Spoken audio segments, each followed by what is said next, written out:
Here we go. This is what we finish up with. Yoda's Jedi Starfighter. I like it. It's a nice, compact, good looking little ship, this.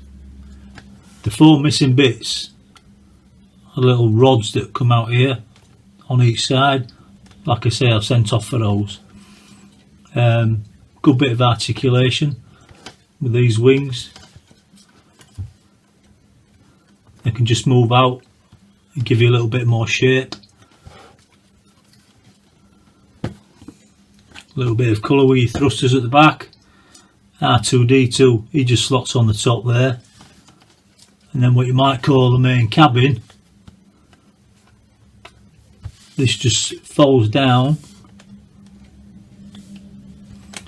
and you can put little Yoda just inside there, and it's big enough that you can just shut that up and then do your space dogfights. But yeah, I like these, and these are the sort of thing that whether you're an older kid or like me or a younger kid, you can display a few, you know what I mean, and they look good. So, and there's a bit of green. You don't often get a lot of green in some of these, but yeah, nice, steady, simple build, easy to take apart again, to pack away, and looks good with just a little bit of a buff up. Being it's second hand, it looks really good. So Yoda's Jedi Starfighter. If you want to have a go, I think there's plenty out there.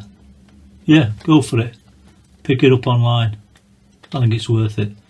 And a couple of nice little minifigures with Yoda and R2-D2, two of the classic, you know, characters from Star Wars. So, on to the next one. See you soon.